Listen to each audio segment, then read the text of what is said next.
Sevgili dostlar hepinize merhaba. Yeni bir haftaya başladık. Yeni bir hafta içerisinde sizlerle birlikte kapalı çarşı özellikle fiyatlarına değineceğiz. Kapalı çarşıda dolar ve altın fiyatları ne kadar oldu?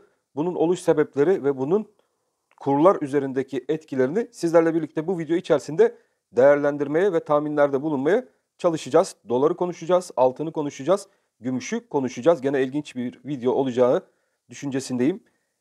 Sizler videoyu izlerken kanalıma bir beğeni atar. Kanalıma abone olmamış sevgili dostlarımız da mutlaka kanalımıza abone olmaya davet ediyoruz sevgili dostlarım. Evet, kapalı çarşıda fiyatlar gerçekten çıldırmış durumda. Gram altın fiyatlarına baktığımız zaman 1350 TL civarlarında bir gram altın.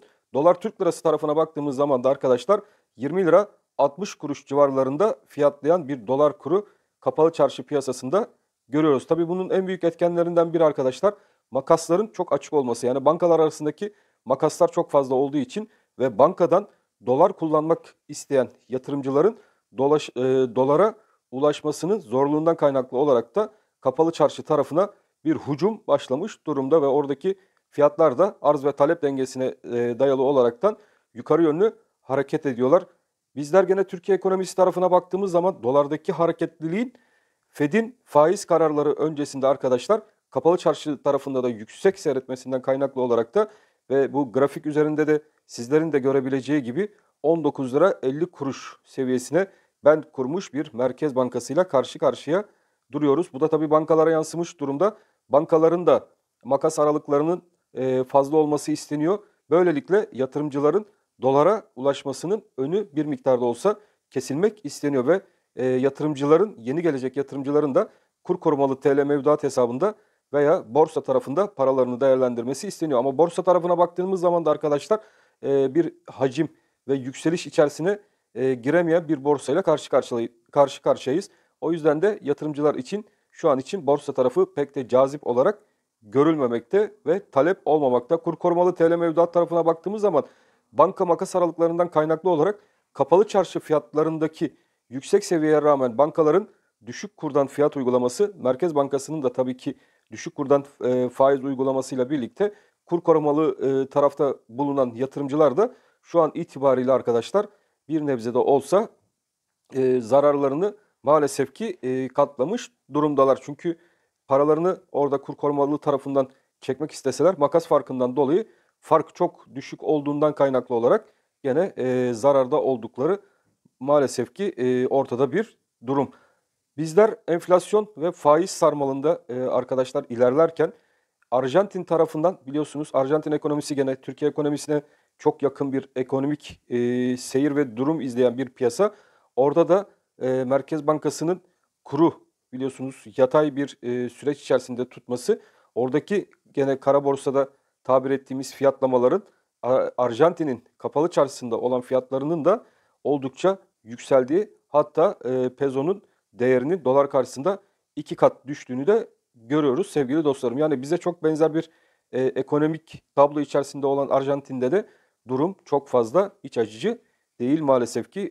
Bizler de yine grafik üzerinde baktığımız zaman arkadaşlar yatay seyrin devamı ve seçim öncesi bu politikaların devam etmesi ayrıca biliyorsunuz dünyaca ünlü bankaların yapmış olduğu dolar tahminleri neticesinde de dolar tarafında yavaş yavaş bankalarla kapalı çarşı tarafındaki farkın ben giderileceğini düşünüyorum. Bunu şu şekilde düşünebiliriz. Şu an 19 lira 43 kuruş civarlarında olan dolar kurunun 20 lira 60 kuruş civarlarında olan arkadaşlar kapalı çarşı fiyatlarına doğru buradaki durum dengelenecektir. Bu da yavaş yavaş 20 lira 60 kuruş seviyesine doğru bir dolar kuru izleyeceğiz. Tabii bunun için öncelikle dolar kurunda 19 lira 50 kuruş bandının yukarı yönlü aşılması gerekli. Fakat şu son duruma baktığımız zaman altın yatırımcıları için de bazı önerilerde bulunmuştum. Altın yatırımcılarının da dikkatli olması gerektiği kapalı çarşıda oluşan fiyat farklılığının bankalar arasındaki fiyat farklılığının birbirine yaklaşması sonucu arkadaşlar onlar da ilerleyen günlerde gram altın ve gümüş tarafında şanslı olacaklar. Ve şu an itibariyle ellerindekileri satmak isteseler bile yerine koymak için makas farkının çok yüksek olmasından kaynaklı olarak bu mallarını dolar olsun, altın olsun yerine maalesef ki koyamayacaklar arkadaşlar.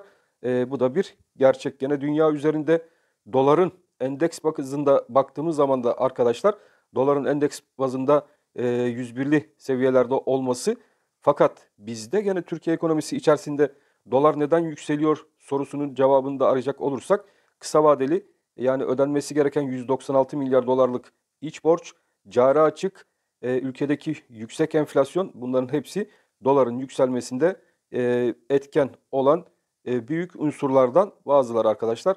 Gönül ister ki dolarda aşağı yönlü bir fiyatlama beklentimizi belirtebilelim. Fakat burada grafikte de çok net bir şekilde görüldüğü gibi yön hala da dolar Türk lirası tarafında yukarı yönlü ilerleyecektir. Enflasyonun bu kadar yüksek olması Sayın Cumhurbaşkanı'nın faizlerdeki biliyorsunuz yüksek faiz istememesinden kaynaklı olarak Merkez Bankası politika faizini de %8 civarlarında tutması ve bunun daha aşağılara doğru ineceği yönündeki son sinyallerle birlikte arkadaşlar dolardaki bizler atakları daha hızlı bir şekilde yaşayabiliriz. Seçim öncesi basılan bol miktarda para, bunlar biliyorsunuz yakın dönem içerisinde emekli edilen EYT'lilerin ödenmesi gereken paraları, asgari ücretlilerin gene piyasalarda onlar üzerinden de gene piyasaya bir para arzının sürülmesi, bu da işletmeler üzerinde baskıyı arttırıyor. Bu da bir döngü içerisinde arkadaşlar biliyorsunuz onlar da bunları fiyat maliyetlerine, işletmeler de bunları fiyat maliyetlerine yansıttığı için bir kısır döngü içerisinde enflasyon sürekli yukarıya doğru tırmanıyor. Asgari ücrete istediğimiz kadar zam yapalım. Buradaki kısır döngüyü bitiremediğimiz sürece maalesef ki arkadaşlar enflasyon hala da artmaya devam eder.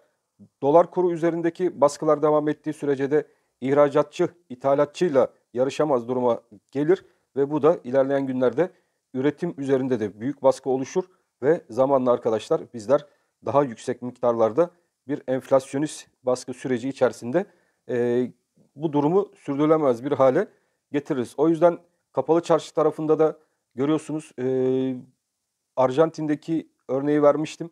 Orada da gene döviz rezervlerinin azalmasından kaynaklı olaraktan dövize erişebilmek için Arjantin'in kapalı çarşı piyasasında fiyatlar 2 kat artmış durumda. Bizde de benzer durumlar yaşanıyor.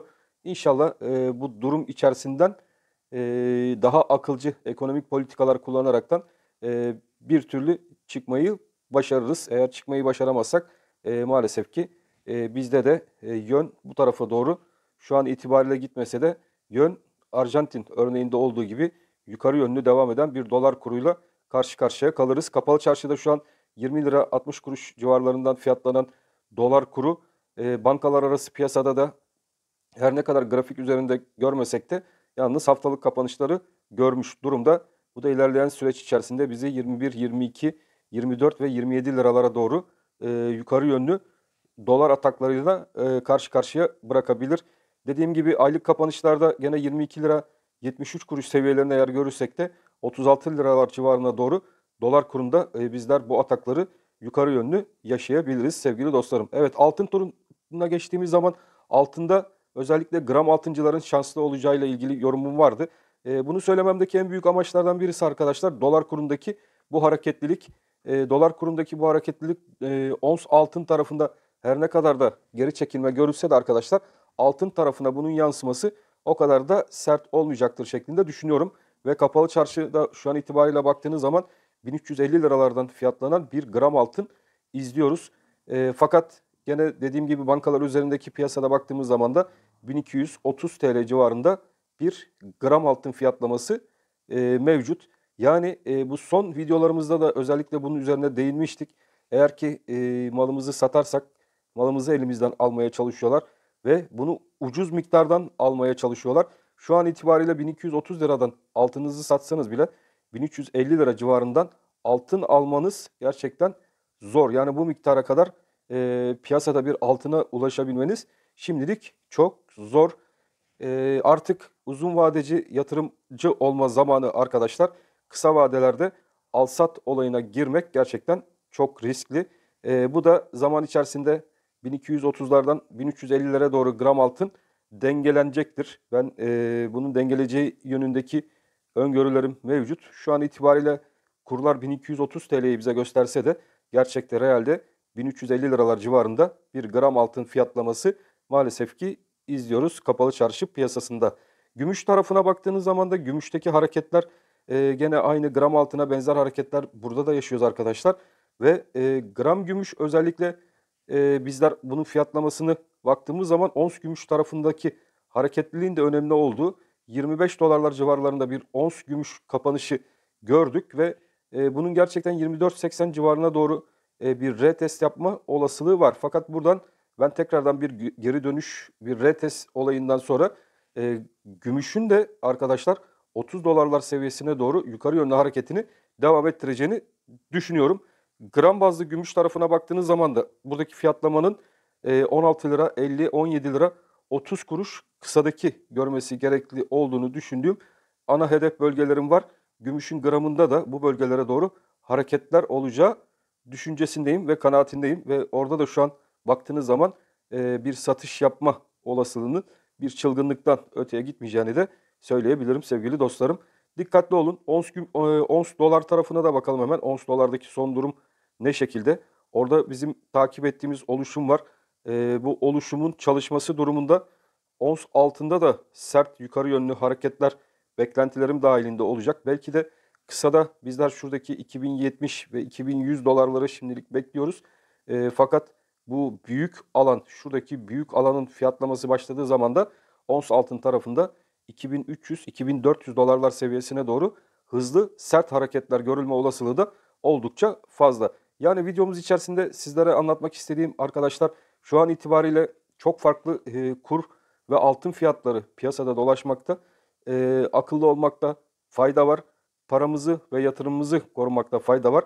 Hiç olmazsa bir seçim süreci içerisinde olduğumuz bu dönem içerisinde seçim sonuçları önemli olacak. Gerçekten Türkiye ekonomisi için önemli olacak. Ve burada paraya ve altına yön verecek son olaylar yine seçim haberleriyle birlikte gelişecek. Seçimlerle ilgili bankaların, önemli kuruluşların tahminlerini paylaşmıştım. O videoları da seyredip oradan da bilgi alabilirsiniz. Dolar ve altında şimdilik son durum bu şekilde. Yeni haftaya da başladığımız bu günler içerisinde dikkatle takipte kalmakta fayda var sevgili dostlarım. Evet, ben hepinizi çok seviyorum. Hepiniz Allah'a emanet olun. Hoşça kalın sevgili dostlarım.